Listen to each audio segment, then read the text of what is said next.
Are we nearly to our destination, young Lord Huxley? I'm concerned that the area has taken a turn for the worse. Well, I was under the impression we were only going on a short journey, but you seem determined to take my mistress all over God's green acres. This is hardly a place a lady of her standing should be seen anyway. The docks are for sailors, not a woman of esteem.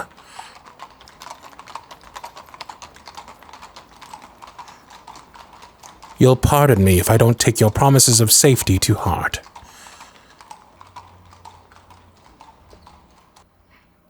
Finally, we arrived before midnight, it seems. Please watch your footing as you step down, mistress. Of course, I'll be sure to notate all the important details for you to review later. Fine, you may lead the way, Lord Huxley. I assume you brought my mistress here to show you operations at this facility.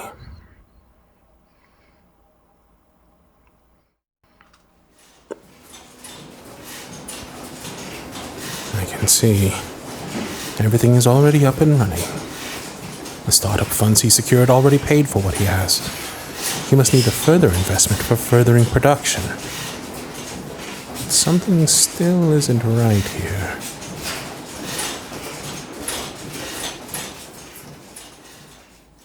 He keeps prattling on about how the product is marketed to a very specific clientele, but that can only bring in so much funds. Perhaps he hopes with more production he can expand. That's still a rather drastic change.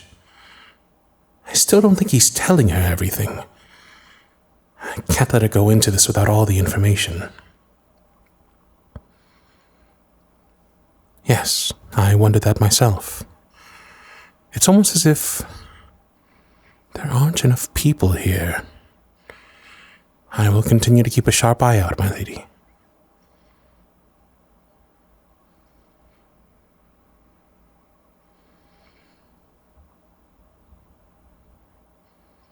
Are you all right, mistress?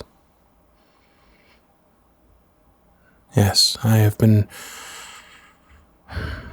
considering what you said earlier. Despite young Huxley's enthusiastic pitch, something seems off about this operation. There is machinery running, but only on about a quarter of the machines available. And I've only seen 5 or 6 workers in the entire warehouse. I think this is... Yes, everything is fine, young Lord Huxley. My mistress was simply expressing a few concerns about the output potential of the factory. I'm sure you would be happy to answer any questions. You wouldn't want to keep any important information from a potential investor. Is there somewhere quieter, away from all this noise, you two could have these conversations? I fear my mistress will yell herself hoarse trying to be heard.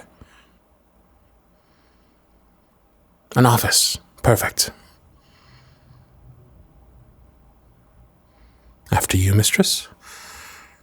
Lord Huxley must have some refreshment he could offer? What a shame. To be rather unprepared for negotiations without proper refreshment for your potential investor? I can go see what may be procured in the small kitchens we passed, mistress, if that is your wish.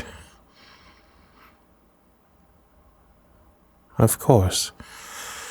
I will return momentarily.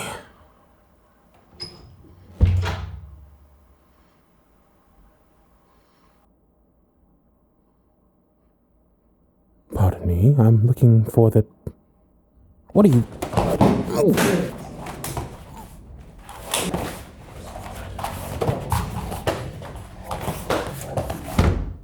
Mistress! Mistress, are you all right? Huxley, if you've laid a hand on her, I'm going to...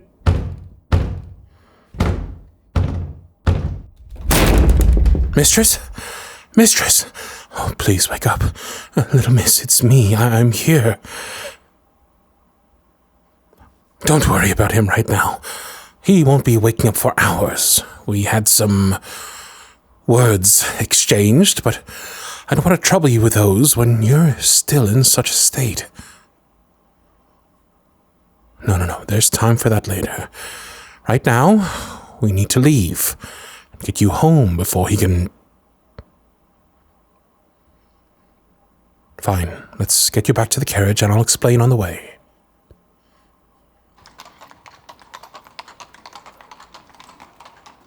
After I broke back into the office, the door must have knocked the chair you were in and you had hit your head on the desk. Luckily, there was no blood. Nicholas insisted that no doctor be called, and that he could wake you up since he still needed you to sign the contract. No matter how much I insisted we should be leaving, he was just becoming more and more determined that you were going to sign this contract today, no matter what. I tried to dissuade him, that when you were well we would revisit the business proposal, and I believe it was the word proposal that pushed him over the edge. He started raving about how he'd heard about you long before you met at that dance, and that how you carried yourself that evening made him so impressed he couldn't get you out of his head. He made sure the state of your holdings was brought to his father's attention and suggested that a business deal could be made. It was definitely a mistake on his part. He knew about his father's business dealings and that he couldn't resist trying to take everything. Nicholas assumed correctly that a marriage contract would be a part of it. What he didn't count on was his father trying to marry you himself. Apparently after that first negotiation you had with his father, he was pushed over the edge. That he'd said he couldn't wait to break you. That he would strip you of all your power and teach you what a woman should be. I almost have to commend the man for his reaction. I'd have wanted to kill the old man in that moment as well. But Nicholas seemed to have in his mind that you were already his. He thought he was giving everything back to you by offering his hand instead. That if you married him, he would be able to return all your holdings, everything, since what belonged to his father would belong to him after his plans were put in motion. Yes, mistress. It appears that younger Lord Huxley has made arrangements for his own father's demise this very day. Then, after taking your hand, you would be his lady, and all your family's business would be yours again. All he seemed to care about is getting you to sign that contract, practically trying to put the pen in your hand while you were still unconscious. I pushed him away before he could try anything, and told him he's nothing but a lunatic, and I'd see him hanged, and that he would never see you again while I was living. That's when he seemed to make a connection. In his words, you're not just protective of her, you're in love with her. I apologize, mistress. That's when I lost control and struck him hard enough to knock him out. I then roused you so we could escape. Before we leave the city, we need to speak to the constables. Inform them of Nicholas's plan before he can go twist his tail to them himself. Then, I want to get you home, where you can have some strong tea and rest.